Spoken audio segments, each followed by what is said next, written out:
She's got your hair and she's got your eyes. She's got your exact same horoscope sign. She may be pretty. New Hollow might be the way rock takes shape this decade, as their song She Ain't You is rising up the pop charts. Don't let the Austin Mahonish good looks of guitarist singer Evan West fool you into thinking they're a fabricated pop group. They're not, and the group is musically sound above all, with Mookie, Clouse, and Chad Blashford adding some musical chops to the mix. Like the nutrition blog and book series Eat This Instead of This, the talent of New Hollow might be more palatable than the One Directions and Justin Biebers of the world.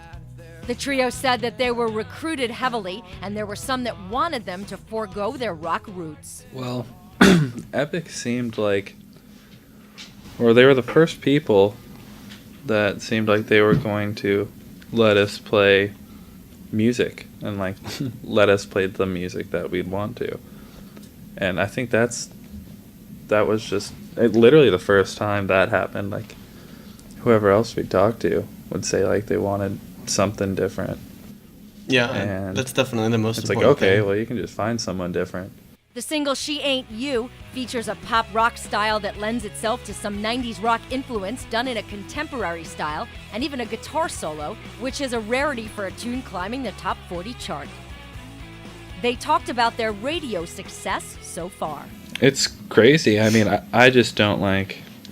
I think something we always do naturally is like associate it with something like, yeah, well, that's just because, and like that's something we kind of like associate whatever success Like you're having with. But we want to... The thing is, even if a song like goes all the way to number one, I mean, a lot of people's songs go to number one, and then it doesn't like sell that many because no one really sells that many songs anymore. Or, I mean, if it's based around the single too, you can only listen to that one song so many times, unless someone's making like a great album.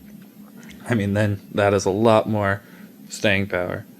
But they go up and then they always come down. Lastly, the guys who grew up in New Albany, Ohio, talked about coming from an organic place. Because the thing was, we were friends. I mean, we're still friends, but we were friends kind of before a band or anything like that. So when we play together, it was like we would just kind of play with each other, and we didn't really play with that many other people because there weren't other people to play with as much as we wanted to play. At the time, there wasn't a lot going on, like, with shows or, appearances or anything. So we had a lot of time to practice and write. We didn't have a lot of time to, like, see our friends, which was really weird. Yeah. It should have stunted us emotionally and socially, but I don't think it did. I think it did. Well, speak for yourself. I'm just kidding. A video for She Ain't You is currently on YouTube, where you can see Evan West playing upside down in the clip. After several courtships, the threesome decided to sign with Epic Records in January of 2014, and we'll have more from the guys talking about their much-anticipated album in the next days and weeks. Don't show as I try to let you go, 'cause it's awkward, oh so